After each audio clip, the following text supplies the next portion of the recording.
Covering the Atlantic side of southwestern France, Aquitaine is vast, with a multitude of landscapes, places to visit and things to do. On the coast the sand goes on forever and is washed by rolling waves that attract surfers from far and wide. This is a world away from the Dordogne and its medieval castles and prehistoric caves, or the mountain meadows in the Pyrenees, or the regimented vineyards in the Gironde. Today we share the top 10 best things to do in Aquitaine so you can plan a trip and experience all the exciting attractions and activities this beautiful city has to offer. Starting with number 10, Bordeaux. The world's wine capital, Bordeaux has more historic buildings than any other city in France apart from Paris. The center is a World Heritage Site for its assortment of architecture from the 1700s, a time when the city started expanding out from its medieval walls. A case in point is the staggering Place de la Bourse, now made even more inspiring by Michel Courrejaud's Miroir d'eau, a thin layer of reflective water that is magical when the square is illuminated at night.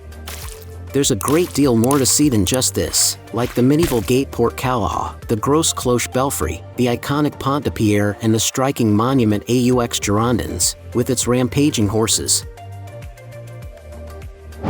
At number 9 is the Dordogne. The valley of the Dordogne River was a bloody battleground during the 100 Years' War in the 14th and 15th century, furnishing the region with tough, military castles brooding over the river from the tops of limestone cliffs.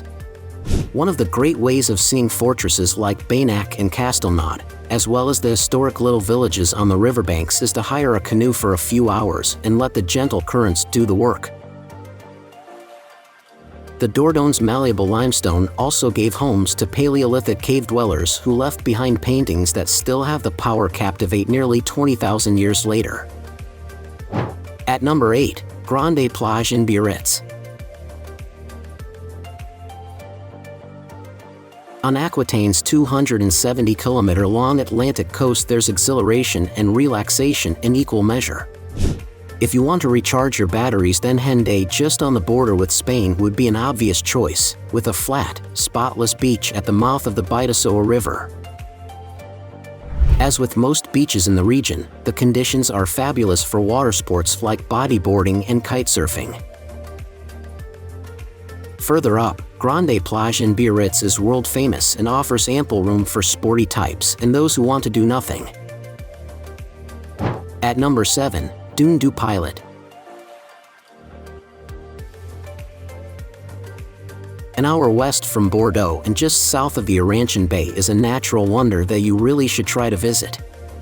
It's Europe's tallest sand dune, forming a seascape that almost defies belief.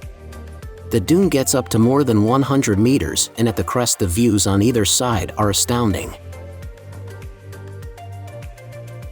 You've got the Banc d'Arguin sandbank and the Atlantic, glinting in the west, and to the east is a massive pine forest extending out to the horizon.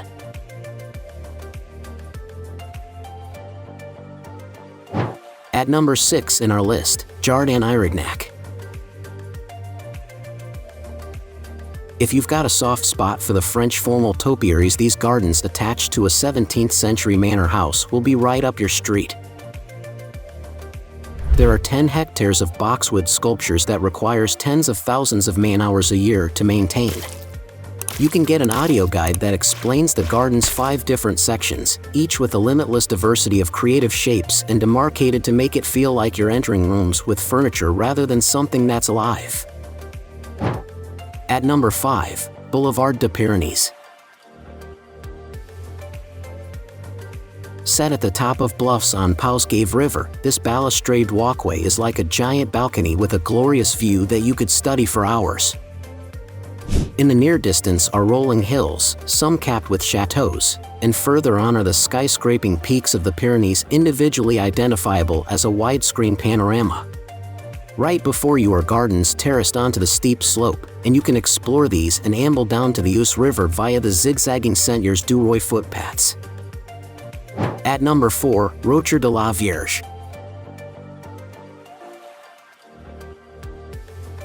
Set between Biarritz's Port View and Port de Patres is a natural curiosity, a rock that looks like the upturned hull of a ship. The rock is exposed to the Atlantic and crowned with a statue of the Virgin Mary, and in the 19th century Napoleon III ordered a tunnel to be bored through it.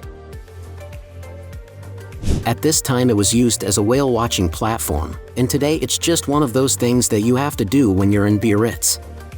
There's a late 19th century bridge connecting it to the mainland, and you can carry on through the tunnel to get some sea air and watch the Atlantic crashing against the rock below. At number 3 in our list, Château de Bonaguil. When you visit this jaw-dropping castle, you'll be looking at cutting-edge 15th century defenses. After the 100 Years' War, the whole site was rebuilt to deal with the new threat of artillery, and gun placements were added to the top of the towers. But the irony was that these would never be needed, as the castle was never attacked again. It's great for us though, because there's enough to keep you fascinated for several hours as you work your way up spiral staircases, through grand halls, and to the roof of the keep to survey the Lot-et-Tiburon countryside as a feudal nobleman might have done. At number 2, Plage de Lacanau.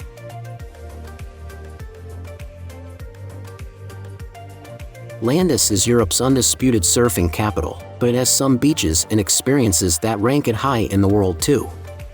One phenomenon that you'll never forget is the tidal bore at the Grande estuary. At high tide, the ocean rolls inland against the river's current, causing waves that never quite break and can carry you and your mates a couple of kilometers up the river. Plage de Lacanau in Médoc is one of the big surf beaches, and in August it hosts the Lacanau Pro, the oldest surf tournament in the country. Check out the number 1 places in our list, Église Saint-Jean-Baptiste. This sumptuous Basque church was the site of one of history's most important political weddings, when Louis XIV married Maria Theresa, the daughter of the King of Spain, here in 1660. Apart from the wooden galleries on the sides of the church, what draws everyone's gaze there is the extravagant Baroque gilded sanctuary. This was finished in the 1630s, reflecting the wealth this seaside community had generated through whaling, cod fishing, and trade in the West Indies. Before that time, the church had suffered a lot of damage, most of all during the 100 Years' War, when Saint Jean de Luz was repeatedly burned down and rebuilt. Now it's time to hear from you. What's your favorite things to do in Aquitaine? Is there something we missed? Let us know in the comments section below, and don't forget to give this video a like and subscribe to Greenable if you haven't already. Click the bell icon to stay updated on all our latest content.